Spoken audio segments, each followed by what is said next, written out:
Olá pessoal, nós estamos nos aproximando do final da disciplina e é um bom momento para a gente relembrar quais foram os objetivos que a gente traçou lá no início.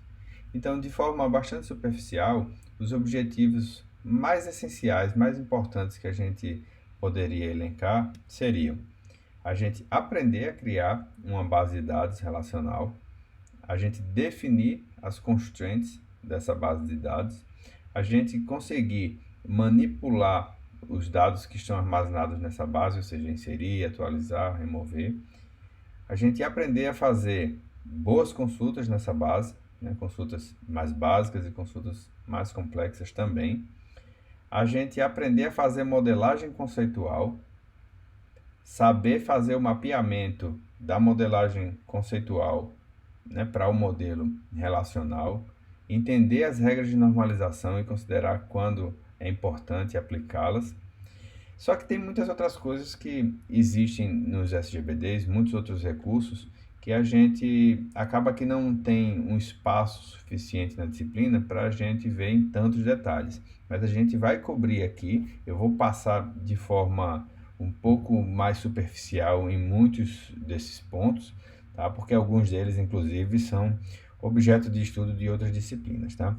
Mas o que a gente vai ver aqui vai ser suficiente para você entender bem os conceitos, entender quando cada um desses recursos podem ser aplicados na prática e ter o caminho das pedras para você aprofundar o seu conhecimento, caso seja necessário, de acordo com a sua demanda profissional, mesmo que você não curse outras disciplinas de banco de dados.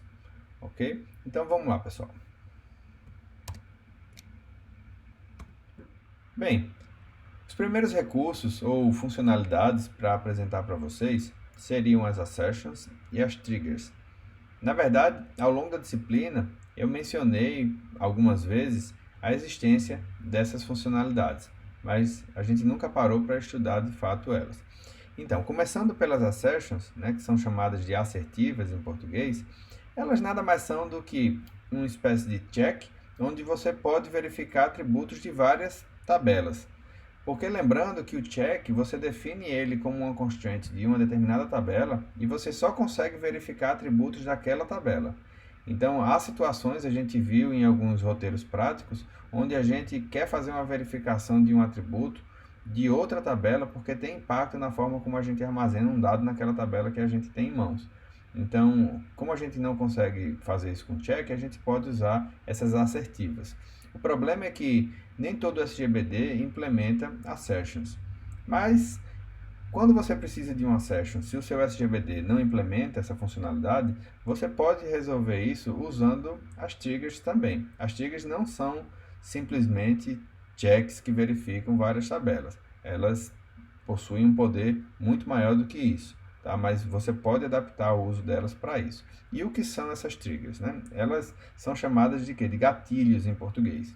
E como o nome sugere, a gente utiliza esses gatilhos quando a gente deseja observar nossa base de dados em busca de situações pré-determinadas e quando essas situações acontecem, a gente dispara ações. E essas ações podem ser as mais diversas e a gente que vai implementar o que de fato a gente quer que aconteça na base. Aqui a gente tem um exemplo de uma session. Nesse caso aqui, a gente tem uma situação onde a gente não deseja que um funcionário tenha um salário maior do que o salário do gerente do departamento no qual ele trabalha. Então, como é que a gente faz isso? A gente define a assertion com esse comando create assertion, define o nome para essa assertiva aqui, nesse caso aqui seria salary constraint, tá? E aqui embaixo a gente define um check, e dentro do check a gente joga uma consulta, um select, tá? E esse select ele pode consultar elementos aí que estejam em várias tabelas, é um select qualquer, tá? Nesse caso aqui a gente está usando not exists porque a gente quer que sempre esse select retorne um conjunto vazio. E o que é que esse select faz? Ele busca por funcionários que têm um salário maior do que o salário do chefe do departamento. Então, você pode observar aqui que você tem aqui employee E, employee M, a gente tem também o departamento D. Aqui embaixo a gente tem as condições de junção, né, para juntar o empregado ao departamento e para associar aqui o gerente do departamento, e aqui a gente tem a condição que vai definir que o salário do empregado é maior do que o salário desse gerente. Então, essa assertion ela vai ficar sempre verificando todas as vezes que houver alguma modificação nessas tabelas, se esse not existe aqui foi violado. Em relação a trigger, né, só passando mais alguns detalhes aqui, a gente tem 3 conceitos que estão envolvidos aí na criação de uma trigger, né, que são os eventos, as condições e as ações. O evento pode ser uma inserção, uma atualização, uma remoção em uma tabela, por exemplo. Tá? Uma condição é uma etapa de verificação a mais depois que esse evento foi disparado, por exemplo. Houve uma inserção em uma tabela, aí se o atributo nome nessa inserção, dessa tupla nova que está chegando, foi igual a José, então execute essa ação. Então a gente tem evento, condição e ação, ok? Dito isso, a gente pode ver um exemplo aqui de criação de trigger. Nesse caso aqui a gente tem uma tabela departamento e uma coluna onde a gente armazena o somatório dos salários dos empregados que trabalham nesse departamento. Então, o que acontece? Toda vez que chega um funcionário novo ou quando a gente altera o salário de um funcionário existente, a gente precisa atualizar esse totalizador. Tá? Então, a gente tem uma trigger aqui e a gente define como evento after insert na tabela employee, ou seja, toda vez que houver uma inserção na tabela employee, né, verifique essas condições e dispare a ação se a condição for atendida. Tá? Então, faz parte da sintaxe aqui, essa linha aqui, for each row. Né? O que é isso? É para cada tupla, não é para cada tupla que existe na tabela, mas para cada tupla nova que foi inserida, ou alterada, ou removida, de acordo com o evento que está aqui em cima. Tá? Então, como é cada tupla que está envolvida na transação, a gente tem 2 variáveis de controle, né? A variável new e a variável old. Tá? Nesse caso, a gente só está usando a new, porque é uma inserção. E o que é que a gente verifica aqui? A gente verifica se o valor do departamento lá nessa tupla, ele não é null. O que é isso? A gente precisa verificar se a gente sabe ou não qual é o departamento que esse funcionário vai trabalhar. Porque se a gente não sabe, a gente não tem como atualizar o totalizador do salário para aquele departamento em específico. Então, tendo esse departamento, a gente executa um update nessa tabela department. Esse where aqui embaixo é justamente para a gente identificar qual é o departamento que a gente quer atualizar, certo? O código do departamento tem que ser o que foi especificado aqui na tupla. E aqui nessa linha intermediária é onde a gente vai fazer a atualização desse totalizador, né? Somando aqui o valor de salário dessa dupla que está chegando. Então, observe que essa condição aqui é uma espécie de programação defensiva, porque a gente poderia ter como regra de negócio que todo funcionário, quando chega, ele tem que ter um departamento e a gente não se preocupar com isso. Mas vai que a regra de negócio muda ou que a regra de negócio não é essa, e por precaução a gente só faz essa atualização quando a gente tem o departamento em mãos, o código do departamento. Mas observe que se a regra de negócio permitir que você insira um funcionário sem associar ele a um departamento, você vai ter que depois contornar o problema desse valor de salário que não vai ser atualizado no momento da inserção e vai ter que criar trigger para que ele seja atualizado talvez quando você faça um update naquela coluna de departamento na tabela de employee. Ok? Aqui tem uma outra trigger. Nesse caso aqui, a gente define como evento um after update. Então, é quando a gente quer atualizar o salário de um funcionário que já existe e a gente precisa atualizar o totalizador, né, para corresponder com esse reajuste que o funcionário recebeu. Aí, nesse caso aqui, o restante é parecido com o exemplo anterior.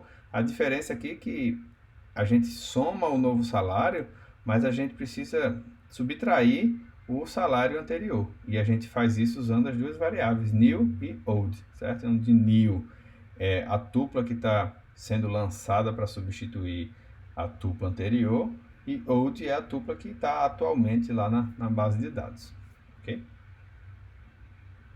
Então aqui está a estrutura da trigger, né? A gente tem o create trigger, o nome dessa trigger, a gente tem o evento aqui, né? Que pode ser before ou after, e pode ser uma inserção, um update, uma remoção.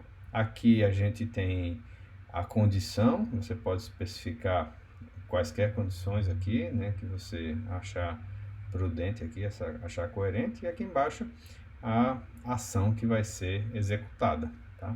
Nesse caso aqui, a gente tem uma condição que vai verificar se o salário que foi especificado nessa nova tupla é maior do que o valor que vai ser retornado por esse select aqui interno. E o que é que esse select faz? Ele vai fazer um select salary from employee, né, where o SSN desse employee é igual ao supervisor desse novo funcionário que está sendo inserido, atualizado aqui.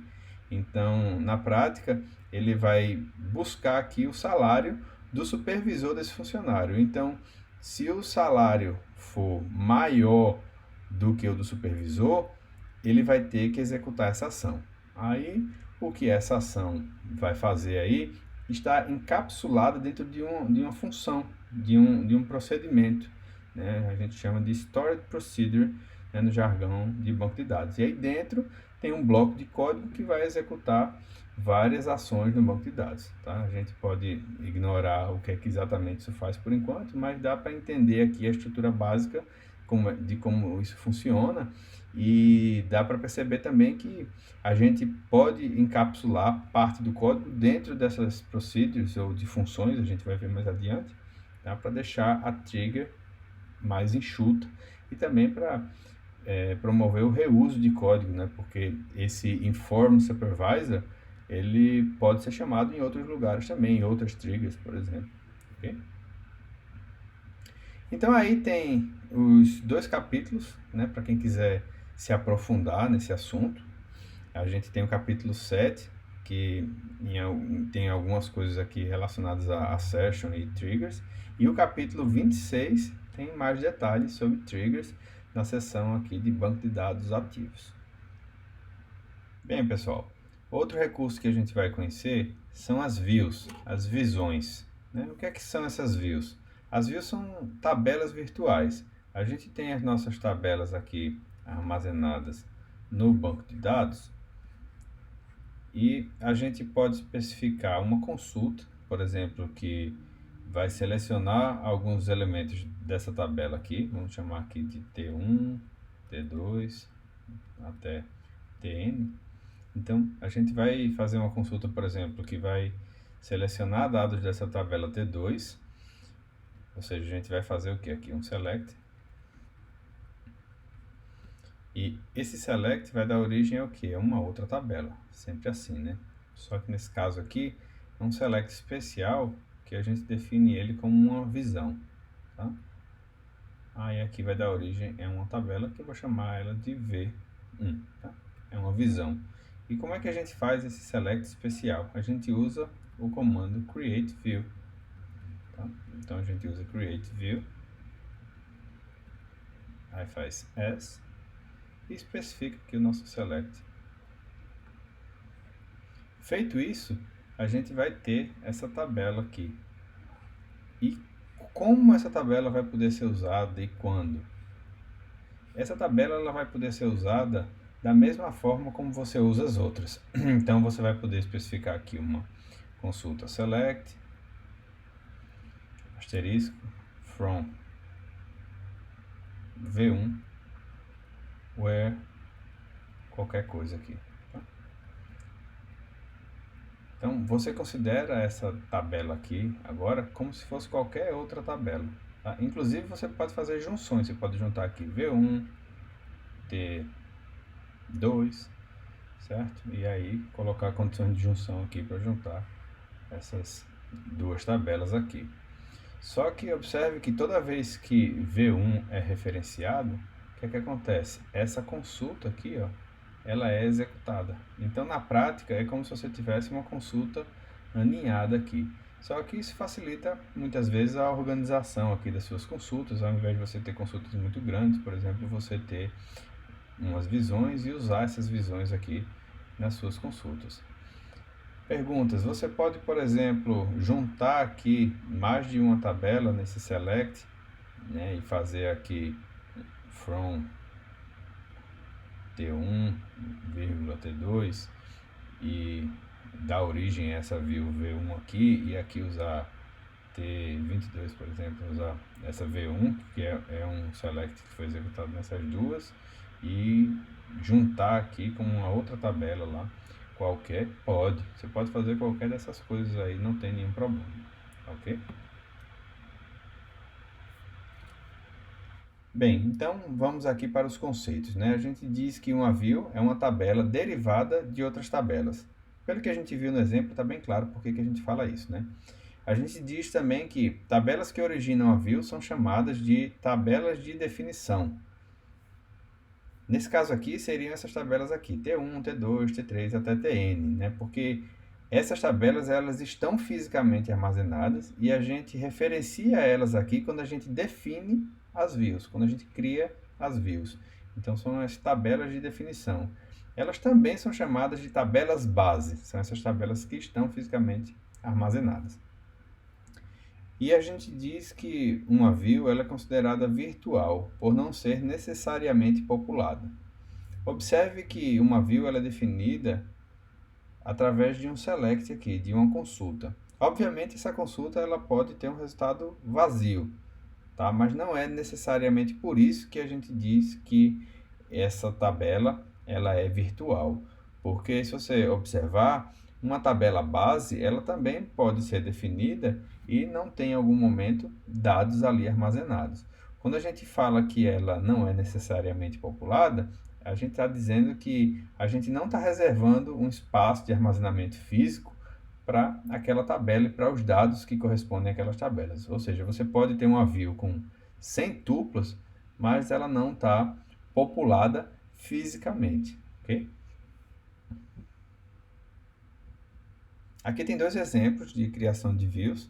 Nesse primeiro aqui, a gente tem um Create View chamado de Work Zone, onde a gente faz uma consulta juntando aqui três tabelas, Employee, Project e Work Zone, e a gente projeta aqui o First Name, o Last Name, o P-Name, que é o nome do projeto, e a quantidade de horas, ou seja, o nome do funcionário, o projeto que ele trabalha, e a quantidade de horas que ele trabalha nesse projeto. E a gente define isso como uma tabela virtual e todas as vezes que a gente precisar dessa informação, ao invés de especificar esse select completo aqui, a gente simplesmente referencia essa tabela WorkZone 1 aqui.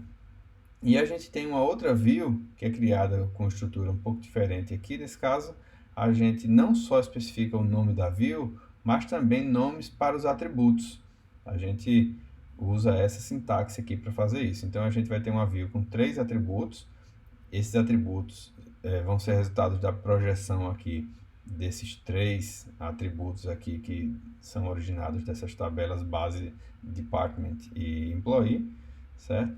Então, nessa tabela aqui virtual, a gente tem um agrupamento por nome de departamento para fazer uma contagem da quantidade de funcionários e o somatório dos salários desses funcionários. Então, na nossa view, a gente vai ter em cada tupla o nome do departamento, o número total de funcionários e o total de salário desses funcionários. Bem, depois de definida a view, né, a gente pode utilizar ela para fazer outras consultas, como eu mostrei lá naquele exemplo. E a gente diz que a view está sempre atualizada, porque todas as vezes que a gente referencia a view, na verdade, a consulta ela é executada. Então, ela está sempre atualizada e isso não é responsabilidade do usuário, do desenvolvedor, é uma responsabilidade do SGBD. Mas dá para entender que é uma tarefa fácil para o SGBD, porque ele simplesmente executa internamente aquela consulta. E a gente tem também o comando drop view, que vai remover uma view que foi definida. Então, ela pode ter dependências, porque ela pode estar sendo referenciada em outras consultas. Então, quando você remove uma view, você tem que ter cuidado para não quebrar as consultas que utilizam aquela view. Bem, pessoal, Em relação à elaboração de consultas, parece que as views são apenas flores, né? De fato, as views elas trazem um poder muito grande de modularização, organização, reuso de código. Elas são de fato um recurso muito valioso. No entanto, é preciso ter cuidado porque muitas vezes a gente observa problemas de desempenho em determinados projetos que estão associados ao uso de views em consultas. Não apenas porque a view foi utilizada na especificação de uma consulta. Isso por si só não é nenhum problema. O problema é na escolha das views. E isso muitas vezes acontece em projetos grandes onde você tem uma equipe muito diversa e muitas pessoas diferentes, com diferentes níveis de conhecimento, responsáveis por especificar consultas na aplicação, e muitas vezes tem uma rotatividade na equipe e pessoas novas chegam, conhecem pouco do esquema, dão uma olhada ali naquelas views que já existem, que estão disponíveis e resolve criar uma consulta utilizando determinadas views e a escolha muitas vezes é ruim e isso pode causar esse problema de desempenho, tá? Vou dar aqui alguns exemplos para vocês terem uma ideia do tipo de problema que vocês podem ver, tá?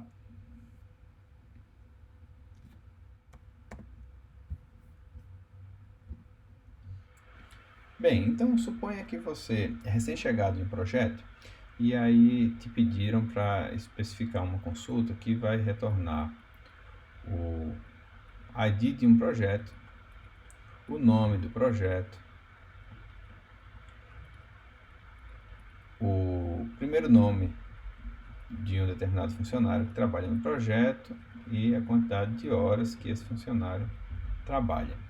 Então você não conhece muito bem do esquema, você deu uma olhada lá, você encontrou lá 1.500 tabelas na base de dados, que não se assustem, parece ser muito, mas é muito comum em projetos medianos você ter uma quantidade de tabelas como essa aí.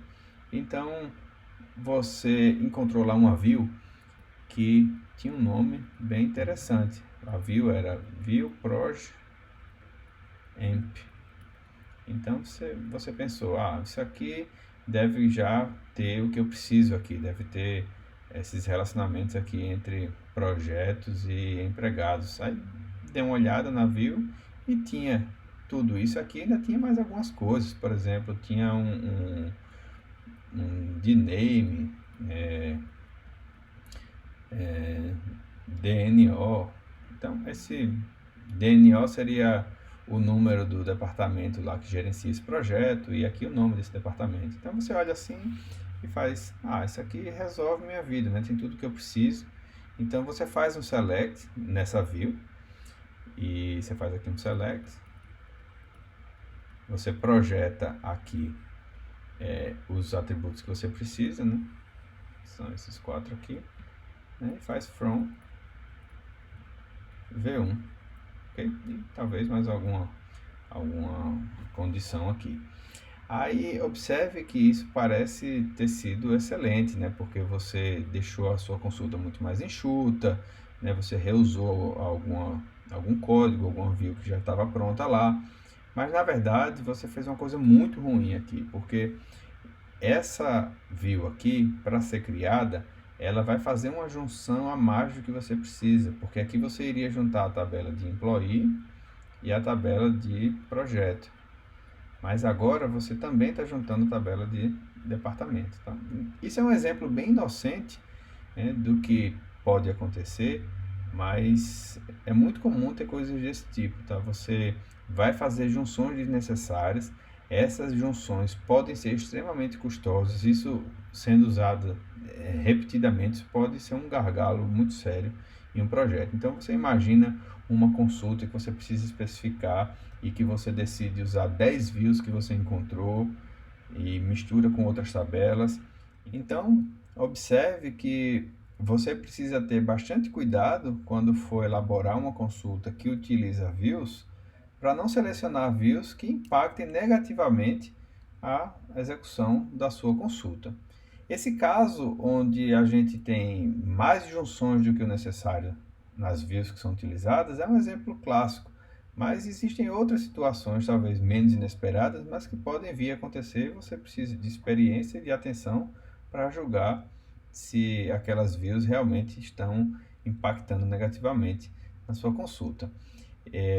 Tem uma situação, por exemplo, você pode, imagine ter um cadastro aqui de projetos que têm uma certa autorização para atuar em uma certa área, por exemplo, na saúde, alguma coisa desse tipo, só para ilustrar aqui.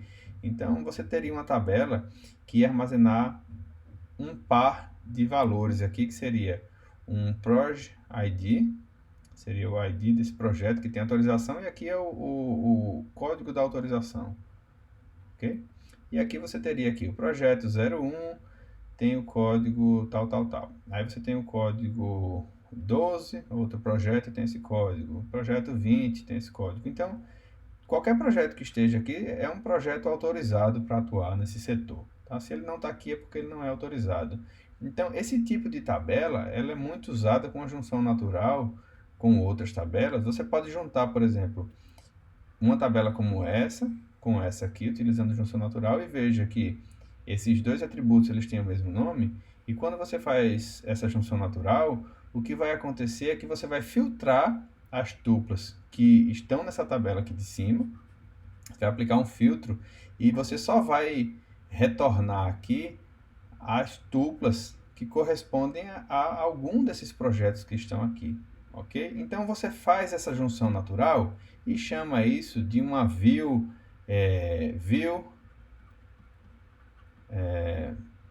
proj, emp, que é como está ali em cima. Aí você completa aqui mais com esse sufixo aqui, alt, saúde. Tá? Então, seriam aqui uma view que tem dados de empregado e de projeto, mas só com os projetos autorizados para atuar na saúde, tá? Teria esse nome aqui. Aí, um novato inexperiente chega no projeto e precisa fazer uma consulta dos funcionários que trabalham nos projetos, e ele vê essa view aqui e vê uma outra view que tem um nome bem parecido aqui, só que esse sufixo aqui é não, alt, saúde. Então seriam os que não estão autorizados, certo? Ou seja, a gente aplicou um procedimento diferente aqui para filtrar, e a gente tem em duas views separadas agora, os que têm autorização e os que não têm. Aí o novato vai e faz uma união dessas duas tabelas para poder dar um determinado resultado. Tá? Ele vai pegar fazer união, essa segunda aqui, para poder ter tudo novamente. Então observe que foi um trabalho meio esquisito, né? Porque você vai ter uma filtragem na primeira, depois você vai ter uma filtragem na segunda, depois você vai fazer uma união para tentar desfazer essa filtragem, certo? Então parece esquisito, mas é super comum, né? Por inexperiência, por pressa, por falta de um critério mais rigoroso de qualidade no processo de desenvolvimento, que evitem essas situações de acontecer, ok? Então, quando eu falo dessa estratégia de modificação da consulta, eu estou imaginando um cenário onde você identificou um gargalo na sua aplicação e fez uma análise e percebeu que aquele problema de desempenho estava relacionado ao uso indevido de certas views em uma consulta SQL. E aí, o que eu quero dizer? Eu quero dizer que você simplesmente pode remover aquelas views da consulta e substituir pelo código SQL equivalente, mas não, obviamente, o código SQL na íntegra, porque senão você vai reproduzir o mesmo problema. Mas, normalmente, você vai substituir por parte do código SQL, uma adaptação do código que cria aquela view. Mas, às vezes, o problema é um pouco mais complexo. Por exemplo, você tem 3, 4 views que fazem alguma coisa redundante e que você quer evitar essa redundância, aí você prefere remover 3, 4 views e substituir por um código SQL novo que faça a consulta com a mesma semântica, mas de uma forma mais otimizada. E além dessas 3, 4, poderiam ter outras, por exemplo, e você vai ter que fazer uma adaptação na sua consulta SQL, ok? Então, se eu pergunto a você, quais são as vantagens e desvantagens de se modificar uma consulta, removendo views e trocando isso por algum código SQL equivalente, você precisa ter essa discussão em mente, né? Então, se isso não ficou muito claro, eu sugiro que você volte o vídeo e assista novamente aos exemplos, né, para fixar bem isso aí, que é uma questão bem importante. Outra coisa que a gente pode fazer, visando otimização, visando ganho de desempenho, é utilizar visões materializadas. O que é uma visão materializada? É uma view, só que ela está fisicamente armazenada. Aí você pode se perguntar, mas por que eu vou criar uma view fisicamente armazenada se eu poderia criar uma tabela base? Mas você vai perceber que o uso de visões materializadas tem suas vantagens. Você precisa entender que uma view é uma tabela que ela se mantém atualizada a partir de outra tabela ou de outras tabelas. Então, se você decide, por exemplo, por especificar uma tabela base que vai conter dados que são oriundos de outras tabelas, você vai precisar implementar um mecanismo de atualização. Isso não vai ser uma coisa muito trivial. E, ao invés de estar reinventando a roda, você utiliza esse conceito de visão materializada que já vai resolver isso automaticamente, especialmente esse mecanismo de atualização. A gente, quando especifica uma visão materializada, a gente tem mais de uma opção em relação a como fazer essa atualização da view. Você vai poder escolher qualquer uma dessas estratégias aqui: Immediate Update, Lazy Update ou Periodic Update. Então, quando você for criar uma visão materializada, você vai utilizar o comando Create Materialized View e já vai especificar qual é a estratégia dentre essas três aqui que mais se adequa ao cenário que você está trabalhando. A primeira coisa e a mais óbvia que você precisa ter em mente quando você está escolhendo a melhor estratégia de atualização é o fato de que uma view materializada ela está fisicamente armazenada. Então, qual é o impacto disso? O impacto é que você tem um custo, e muitas vezes um custo elevado, para fazer essa atualização física da view. Você pode encontrar em alguns SGBDs algum mecanismo para mitigar esse problema, ou seja, para evitar uma atualização completa fisicamente. Por exemplo, remover todas as tuplas e inserir tudo novamente.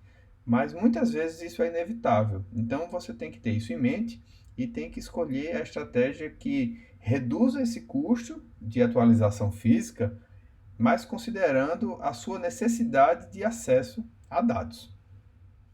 A estratégia de Immediate Update ou de atualização imediata é a que vai ter o maior impacto em relação a essa atualização física das views. Nesse caso, todas as vezes que as tabelas bases são atualizadas, a view materializada ela também é atualizada, ou seja, você tem um impacto de reescrita física dessa view. Então, quando é que você deve realmente utilizar essa estratégia de Immediate Update? Simplesmente quando você não puder abrir mão, por exemplo, de uma leitura um pouco desatualizada ou quando você faz realmente muito mais acessos a essa view materializada do que você faz atualizações nas tabelas base. Por exemplo, suponha que você fez uma atualização em uma tabela base agora, e a próxima atualização vai ocorrer daqui a 5 minutos. E nesse meio tempo, você fez milhares de acessos a essa view materializada, com esse dado atualizado. Então, nessa situação, pode ser interessante você ter uma visão materializada, ou seja, ela está fisicamente armazenada, e você executar 5, 10 mil consultas nessa visão, porque a consulta vai ser muito mais rápida de executar do que se você tivesse que fazer junções, por exemplo, de várias tabelas. Né? Então, está tudo numa tabela só, você acessa muito mais rápido. Então, quando você tiver uma outra atualização numa tabela base, 5 minutos depois, você pode atualizar essa view materializada novamente. Isso é uma possibilidade. Já a estratégia de Lazy Update, que significa atualização tardia, atualização preguiçosa, você vai atualizar as views materializadas apenas quando você realmente precisar utilizá-las, ou seja, quando você precisar fazer uma leitura dos dados que estão lá. Essa estratégia ela pode ser útil, por exemplo, quando você faz muitas atualizações nas tabelas bases e faz menos leituras na visão materializada, né? Por exemplo, dentro de 1 hora você faz milhares de atualizações nas tabelas base e faz 3, 4, 5 leituras na visão materializada. E você também tem o requisito de fazer uma leitura sempre atualizada na visão materializada. Você não pode ler dados antigos. Então, você pode utilizar essa estratégia porque quando você fizer a leitura, a view vai ser atualizada, vai ter um tempo para ela atualizar, mas quando você fizer a leitura, você vai garantir que os dados são atualizados e você vai ter talvez poupado milhares de atualizações físicas nesse intervalo entre uma leitura e outra, ok? Ainda tem um detalhe. Suponha que logo após essa leitura que você fez na visão materializada, você precisou fazer várias outras leituras consecutivas. E nesse intervalo de tempo, você não teve atualizações nas tabelas base. Então, isso significa que você vai fazer leituras super rápidas, porque os dados já vão estar fisicamente armazenados, já vão ser os mais atualizados, porque o SGBD confere que não houve alteração na tabela base, e você vai conseguir otimizar essas leituras nesse sentido. Então, isso vai depender muito da situação que você vai precisar trabalhar para escolher quais são as melhores estratégias. Essa última estratégia, a estratégia de Periodic Update, né, que é a atualização periódica, consiste em fazer atualizações de tempos em tempos naquela view. Então, você vai configurar quais são esses intervalos de tempo e todas as vezes que você for precisar acessar o dado, ele já vai estar pronto lá, fisicamente armazenado, você não vai ter um custo no momento de reescrita. Então, isso é muito bom porque você consegue fazer uma leitura muito rápida daquele dado. O problema é que você pode fazer uma leitura de um dado que corresponda a um estado anterior do banco, né? Isso pode corresponder a um estado de 1 hora atrás, de um dia atrás. Isso vai depender da frequência, né, com que você atualiza aquela view. Mas isso é perfeitamente aceitável, é muito comum em diversas aplicações.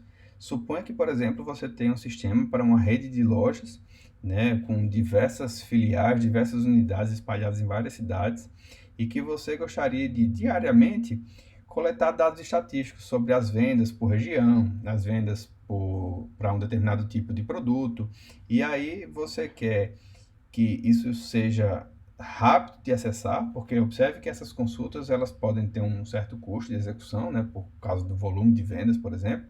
Então você quer que isso seja fácil de acessar, mas não tem problema esse dado ser de ontem. Na verdade, é o que você realmente gostaria de saber. Então, você pode configurar uma atualização de uma visão materializada para acontecer durante a madrugada e ao longo do dia seguinte, né, daquele ponto em diante, você pode consultar várias e várias vezes aquele dado e vai ser de rápido acesso. Então, tem várias situações parecidas com essa, onde é perfeitamente aceitável você ter um dado um pouco desatualizado. Isso pode ser um dia, como nesse exemplo, mas pode ser de 1 hora atrás, de meia hora atrás. Às vezes você troca essa atualização por uma rapidez de acesso. Então, aí tem algumas perguntinhas de revisão, né? Qual estratégia vale mais a pena? Como fazer isso acontecer? Então, se você não se sente muito confortável ainda em responder, principalmente essa primeira pergunta aí, então sugiro que você assista novamente esse último trecho do vídeo para poder fixar bem isso aí. Em relação à atualização das views, você pode estar se perguntando, né? Será que eu consigo executar um comando de update em uma view, seja uma view tradicional ou uma view materializada? A resposta é sim. A maioria dos SGBDs, em geral, permite você executar um update em uma view. Mas muitas vezes esse update pode ser ambíguo para o SGBD e ele não conseguir mapear os atributos que estão na view para os atributos originais que estão nas tabelas base. Se, por exemplo, você tem uma situação onde você tem uma tabela aqui grande, uma tabela base com, vamos ver aqui, 10 colunas, 100 colunas, muitas colunas aqui, e você gera uma view através de um select aqui, que vai ser um subconjunto desses atributos. Ok? Então aqui vai ser o ID e o nome, por exemplo, de um funcionário, e aqui você vai ter o ID, o nome e muitas outras coisas aqui, endereço, telefone.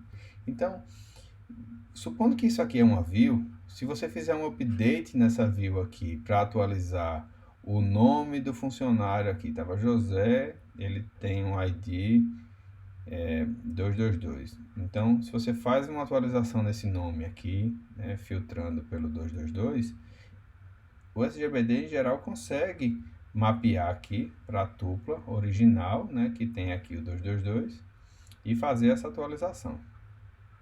Tá? Aqui vai ter o José e vai ser atualizado. Mas isso é uma situação simples, mas outras situações pode não ser fácil para o SGBD fazer isso aí.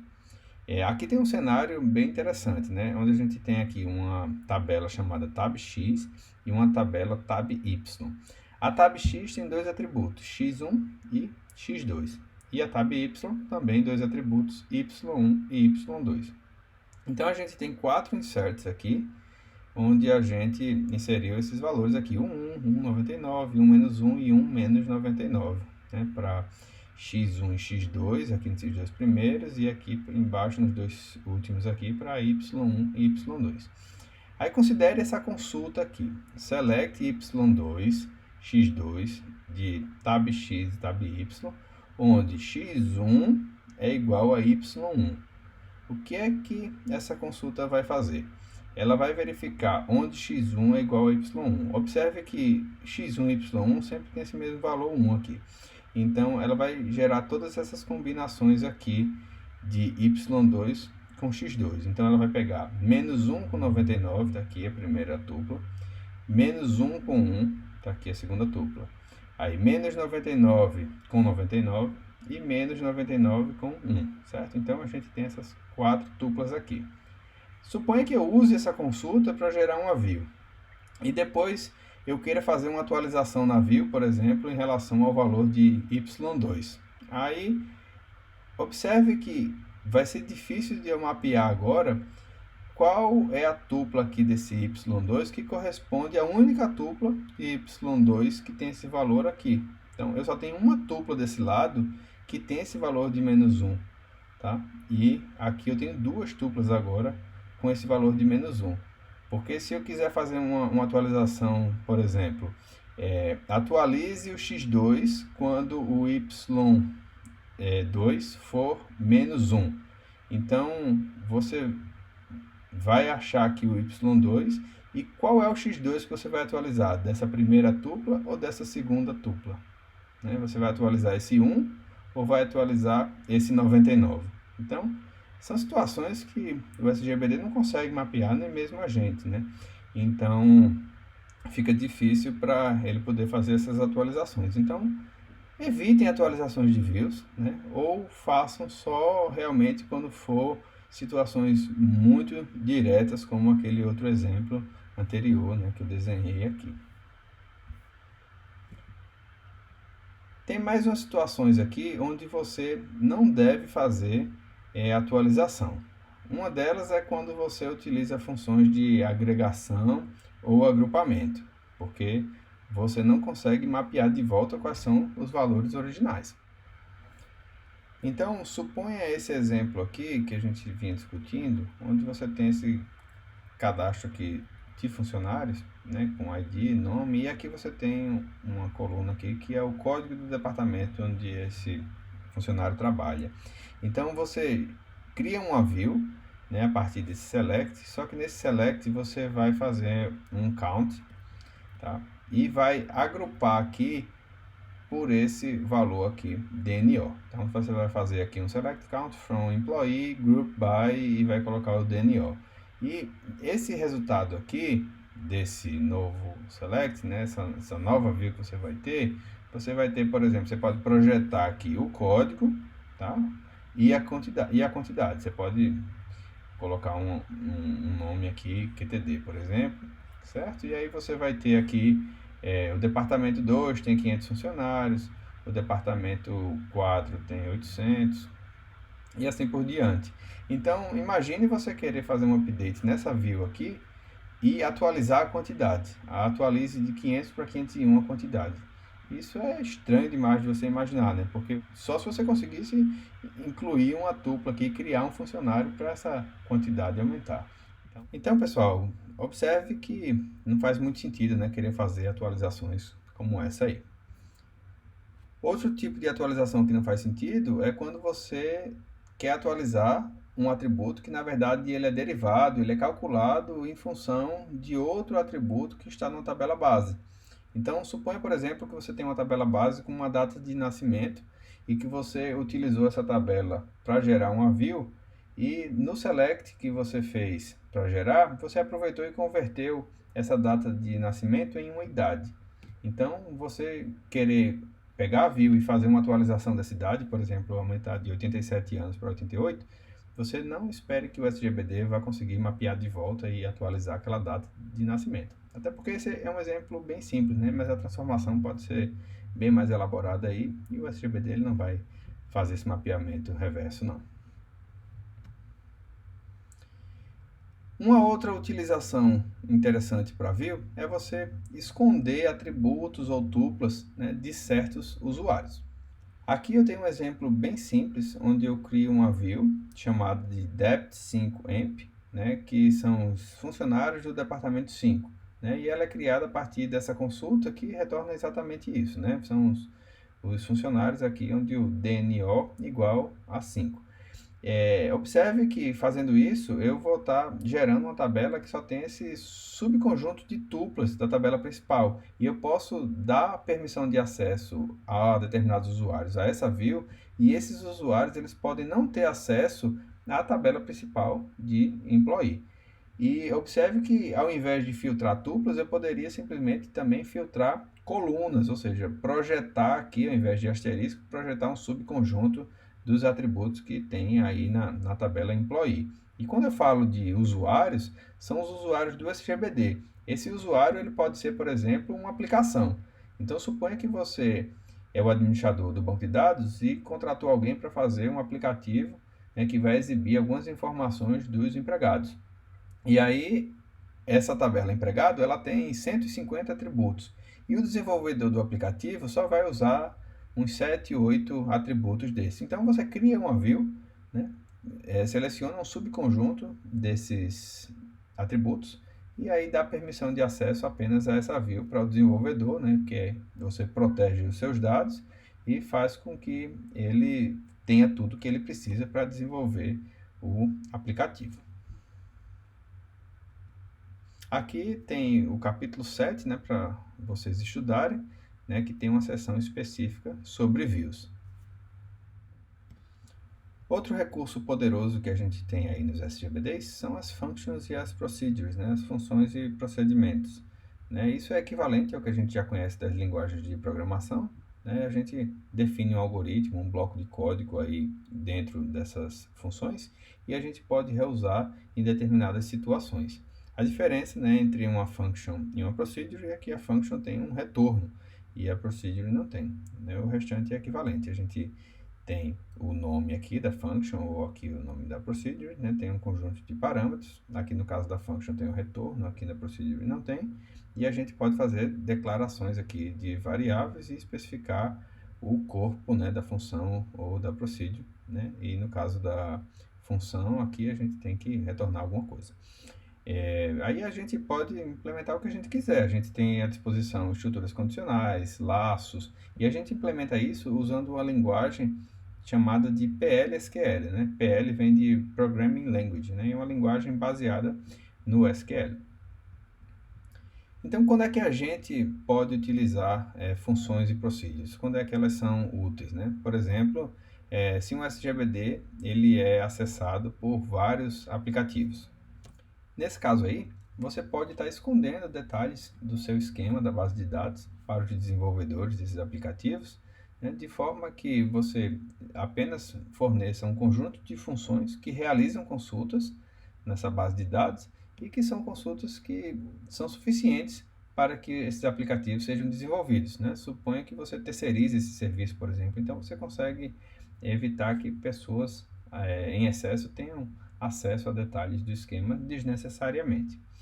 Além disso, em muitos cenários, em muitos domínios, você vê muita lógica de negócio implementada dentro de procedures. né? Isso acontece muito no sistema financeiro, bancário, né? Porque são, às vezes, procedimentos antigos, né? Estáveis e muito críticos, né? Muito risco de você estar modificando a forma como certas coisas funcionam e que, em contrapartida, você tem uma volatilidade no desenvolvimento das aplicações, né? Tecnologias vão mudando, né? Você precisa mudar os paradigmas para desenvolvimento web, desenvolvimento móvel e aquelas funções antigas ali que fazem as operações financeiras, elas estão implementadas lá na camada de dados e poucas pessoas precisam ter acesso àquilo, né? Poucas pessoas precisam conhecer como é que aquilo funciona e você consegue terceirizar boa parte do serviço porque os desenvolvedores de aplicação simplesmente vão ficar fazendo chamadas a essas procedures quando precisam acessar a camada de dados. Outro item aí é o custo de comunicação, né? A redução desse custo. Por quê? Quando você dispara uma consulta de uma aplicação para a base de dados, aquele select ele é trafegado na rede. Então, você pode ter a aplicação em um servidor e a base de dados em outro. Então, você pode ter um SQL que tenha centenas de linhas de código. Isso acontece. Então, suponha que essa consulta ela é executada milhares de vezes ao longo de um dia.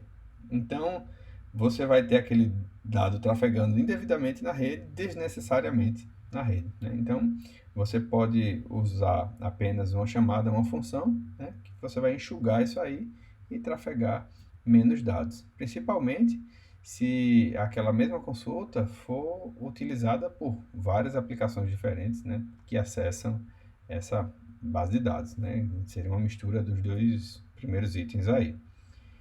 O terceiro é para aumentar o poder de modelagem fornecido pelas views. Na verdade, é um poder de modularização, né, de organização que as views trazem, né? Você poder definir quem tem acesso ao quê, né? Que subconjunto de atributos uma pessoa pode acessar em relação a uma tabela. Então, você usando também funções e procedimentos, você dá mais poder ainda de modelar, de organizar essas coisas. E o último item é para definir restrições complexas, né, que estão além do poder de especificação de accessions e triggers, né? Então, você pode, na verdade, misturar, né, triggers com funções. A gente viu um exemplo aqui no slide anterior. Então, como as funções elas dão o poder de você implementar laços e estruturas condicionais, você tem muita flexibilidade para implementar qualquer constraint, né, que você queira, verificando vários detalhes em várias tabelas. Então, muitas vezes você pode combinar, né, funções e procedures com essas triggers. Aqui tem um exemplo de uma função, né, onde a gente tem aqui uma função chamada depth_size, né, que tem como entrada aqui, como parâmetro, um código de departamento, né, e retorna um varchar set. Aí a gente tem a declaração de uma variável que é chamada de no_of_emps, né, que significa número de empregados, né, do tipo inteiro. Aí você vai se acostumando aqui com a sintaxe, né? A gente quer jogar um valor para essa variável, a gente faz select count into, aí especifica o valor da variável. Então, esse resultado da projeção aqui é jogado nessa variável e aqui o restante da consulta. From employee, where DNO, né, igual a esse aí, que é o nosso parâmetro de entrada. Então, uma vez que a gente calculou a quantidade de funcionários, a gente faz alguns ifs aqui, né? Se a quantidade for maior do que 100, então retorne muito grande, né? Se não for maior do que 100 e for maior do que 25, eu digo que é grande. E assim por diante, médio e pequeno aqui e acaba o if. Então, veja que é um exemplo simples, mas dá para mostrar aí muitos detalhes dessa sintaxe aí, na declaração de variável, como você atribui um valor para a variável, uma estrutura condicional, ok? Então, tá aí a dica, se você quiser se aprofundar, né, no capítulo 10, né, você pode ler mais sobre as funções e as procedures. Outro recurso inerente à utilização de SGBDs é o controle transacional. Eu digo inerente porque é estranho você pensar em SGBD sem pensar em controle transacional. Primeiro é bom a gente lembrar que lá no início da disciplina a gente falou que esses SGBDs eles são utilizados para gerenciar operações considerando o paradigma OLTP, que significa Online Transactional Processing, né? Ou seja, é um controle de transações online. Ou seja, a gente tem normalmente um SGBD sendo acessado por dezenas, centenas, milhares de usuários em paralelo, realizando transações que muitas vezes são concorrentes. Transações podem ser o cadastro de um funcionário, a mudança de um funcionário de um projeto para outro, né? No sistema financeiro pode ser uma transferência bancária. Então, essas operações ocorrem de forma concorrente e uma pode ter impacto na outra. Eu posso estar transferindo um dinheiro de uma conta A para uma conta B e outra transação pode estar querendo transferir também dinheiro de uma conta A, mas para uma conta C. E se as duas fossem executadas ao mesmo tempo, não iria haver recurso para fazer as duas transferências, por exemplo. Então, a gente, quando está pensando em SGBD, a gente está pensando nesse tipo de acesso concorrente, né? Acesso simultâneo. Então, a gente precisa ter poder para controlar como essas transações vão acontecer, né, em determinadas situações. Então, a gente tem 4 propriedades, né, no sistema OLTP, no sistema baseado em transação, né, que a gente diz que essas 4 propriedades são ACID, né, A-C-I-D. A primeira delas é a atomicidade. A atomicidade diz que todas as ações que compõem a transação, elas devem ser concluídas com sucesso, né? E se qualquer coisa falhar durante a execução dessa transação, essa transação ela é totalmente abortada, ou é tudo ou nada. Então, por isso que a gente diz que ela é atômica, tá? Ela não pode ser executada pela metade. Então, suponha que eu estou fazendo uma transferência bancária e aí eu subtraí o saldo da conta A e somo lá esse saldo na conta B. Então, quando eu fiz a subtração, caiu energia, o servidor saiu do ar e aí a gente ficou sem o dinheiro na conta A e também não colocou esse mesmo valor na conta B. Isso não pode acontecer. Se a gente define essa transferência como um bloco transacional, ou é executado tudo ou nada. Então, o SGBD ele oferece uma funcionalidade de rollback que você pode desfazer o que fez até um determinado momento da execução de uma transação.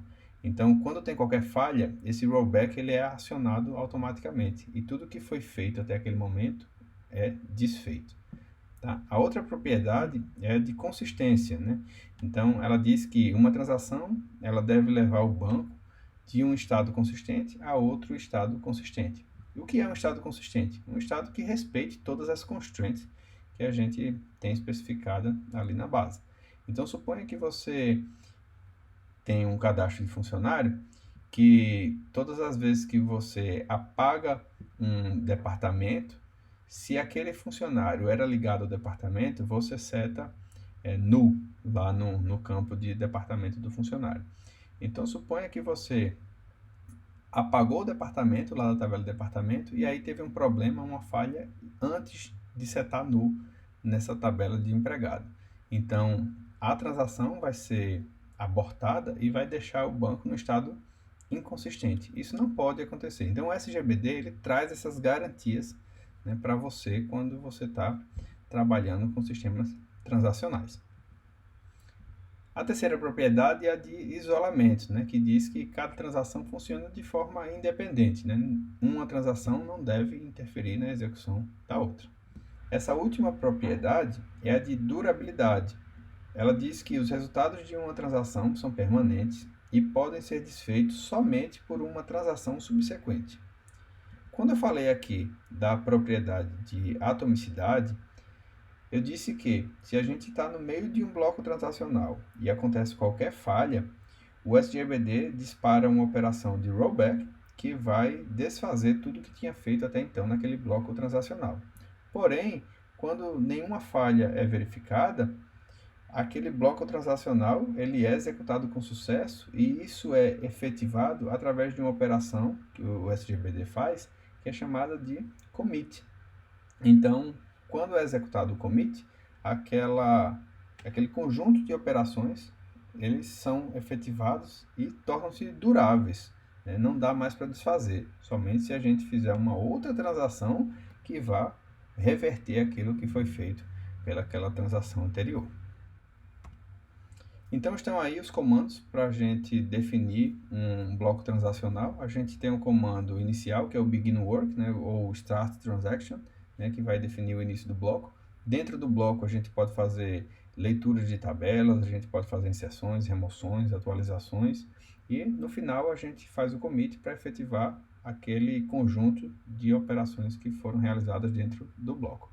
Se houver qualquer falha, o SGBD vai disparar automaticamente o rollback. Mas se a gente quiser, a gente também pode fazer rollbacks manualmente. A gente pode ter, por exemplo, uma estrutura condicional dentro de um bloco transacional, if, alguma coisa, aí rollback. A gente pode fazer isso manualmente também. Outro recurso interessante relacionado a esse conceito de transações são as deferrable constraints, ou seja, são restrições postergáveis. Essas restrições recebem esse nome porque elas só são validadas no final de um bloco transacional, no momento do commit ou do rollback. Ou seja, você pode fazer várias operações numa base de dados sem ficar validando as constraints. E quando você termina de fazer um conjunto de operações, você valida todas para ver se o banco ainda está em um estado consistente. Então, existem situações que você tem problemas porque, por exemplo, uma tabela A tem uma chave estrangeira para uma tabela B e a B tem uma chave estrangeira para A. E você tem problemas na hora de fazer carga desses dados, né, porque as constraints ficam lhe atrapalhando. Então você pode fazer a carga dentro de um bloco transacional, que podem ser várias operações de insert, e só no final que você valida todas para ver se está tudo certo. Em operações, por exemplo, de migração de dados, isso é muito útil, né? Migração é quando você vai ler de uma base e escrever em outra, ler de uma base e escrever em outra, fazendo uma transferência de dados. Então, muitas vezes você fica amarrado porque você está fazendo a transferência dos dados de uma tabela e você não tem as outras para as quais ela tem chave estrangeira referenciando, né? Então, você utilizando blocos transacionais com constraints postergáveis, você pode contornar essas situações que atrapalham um pouco. Aqui tem a sintaxe embaixo para você ver aí como é que você declara, né? Então você tem esse comando deferrable initially deferred, né? É só você especificar isso no comando de definição da constraint que ela vai passar a ser uma constraint desse tipo. Então, observe que a instrução padrão do SGBD é deferrable initially immediate. Então, quando você não especifica nada, ele automaticamente define como initially immediate, mas aí você pode mudar para deferred. Voltando para as transações, né, a gente tem que o padrão SQL ele define 4 níveis de isolamento da transação. Então a gente viu que uma daquelas propriedades é a propriedade de isolamento, mas a gente pode flexibilizar até que ponto a gente deseja ter isolamento em nossas transações. Então os 4 níveis são read uncommitted, read committed, repeatable read e serializable. A primeira significa eu posso ler sem ter comitado, eu posso ler somente se foi comitado. Eu só quero aceitar situações onde eu consiga repetir uma leitura e eu quero que seja tudo totalmente serializável. Eu vou explicar isso melhor, vocês vão entender em mais detalhes. Então, para entender esses 4 níveis, é importante que a gente entenda 3 fenômenos que estão associados a isso aí. Os 3 fenômenos são a dirt read, que é a leitura suja, a non-repeatable read, que é a leitura que não pode ser repetida, e a phantom read, que é a leitura fantasma. Quando a gente fala de dirt read, a gente está falando de uma transação que pode ler dados que são escritos por uma transação simultânea, uma transação que ainda não foi comitada. O que seria isso? Suponha que você tem uma transação T1 e uma transação T2, né, que estão acontecendo em paralelo. Então, transação T1 aqui, transação T2. Ambas estão acontecendo em paralelo. Aqui seria o commit dessa transação e aqui o commit dessa outra. Aqui seria o begin, aqui o begin. Então, nesse momento aqui, essa transação T1, ela faz a leitura de uma determinada tabela, vou chamar aqui de tab1, e lê o atributo A1. E nesse momento um pouco anterior aqui, essa transação aqui tinha feito um update nesse atributo aqui para uma determinada tupla aqui, a tabela tab1 também, atributo A1. Então, o que é que acontece? Esse valor foi modificado aqui em cima para uma determinada tupla e aqui você fez a leitura desse mesmo valor aqui para essa tupla. Então, se você permite leitura suja, se aqui foi modificado de 100 para 200, essa outra transação aqui vai ler 200. Então veja que isso pode ter um impacto sério, né? Porque essa transação, inclusive, ela pode falhar aqui da rollback, esse valor não ser atualizado para 200, mas aqui tudo ser processado como se tivesse sido 200. Então é uma coisa realmente estranha, perigosa, e são situações peculiares que você permite esse tipo de leitura suja, né? Então depende muito da transação, e quando você permite, obviamente você vai dar mais velocidade, mais desempenho, porque uma transação não vai precisar ficar esperando pela outra ser comitada aqui para poder fazer as leituras, ok? Esse outro fenômeno aqui a gente chama de non-repeatable read, né, que significa leitura que não pode ser repetida. Esse fenômeno aqui ele diz que a transação lê novamente os dados lidos anteriormente e descobre que os dados foram alterados por outra transação. Só que nesse caso aqui, a outra transação ela foi efetivada, ela foi comitada, vamos dizer assim. Então, o que é que aconteceria aqui nesse caso? Suponha que a transação T1 tem algumas operações aqui, e em uma dessas operações aqui, é efetuada uma leitura desse valor aqui, desse atributo A1. Então, como isso ocorre antes desse update, é esperado que o valor que seja lido aqui seja 100. Ok? Então, enquanto isso, a transação T2 está sendo executada aqui. E aí acontece essa atualização do valor de 100 para 200. Em seguida, a gente faz uma leitura novamente desse valor aqui, nesse ponto aqui. O valor que vai ser lido nesse caso não vai ser 200, vai ser 100, porque a gente nesse caso não está aceitando leitura suja, tá ok? A gente está aceitando um outro problema, um outro fenômeno indesejado, que é o fenômeno da leitura não repetida. O que significa isso? A gente leu 100 aqui novamente, e a gente deveria ler sempre 100. Mas como a gente está aceitando esse fenômeno que é indesejado, a gente pode ter uma leitura diferente dessa em outro momento. E que momento seria esse? Seria se essa transação chegasse aqui ao commit, efetivasse essa mudança aqui de 100 para 200, e enquanto isso essa transação ainda estivesse em andamento e, por exemplo, aqui ela fizesse novamente uma leitura desse valor a 1. E aí o resultado seria 200. Isso porque essa transação T2 efetivou essa mudança. E essa última situação aqui, esse último fenômeno, ele diz que a transação executa novamente uma consulta que retorna um conjunto de linhas que satisfazem uma determinada condição e descobre que o conjunto é diferente por causa de uma outra transação efetivada recentemente. O que é que acontece? Nesse caso aqui, a gente está lendo exatamente um valor que foi alterado por outra transação.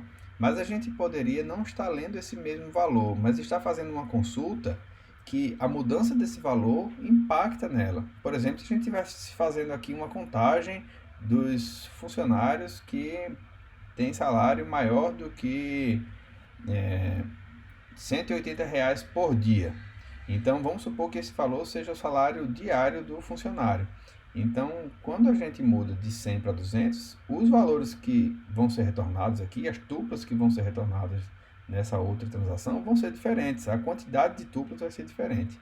Então, veja que a gente não está lendo o mesmo valor, mas a gente está permitindo que a nossa consulta seja impactada aqui em relação a quais tuplas vão ser retornadas ou não. Então, se a gente quer permitir quebrar esse isolamento e permitir que tuplas diferentes sejam lidas ao longo da transação para uma mesma consulta, a gente vai estar fazendo o que a gente chama de leitura fantasma, tá? Que é essa Phantom Read aqui.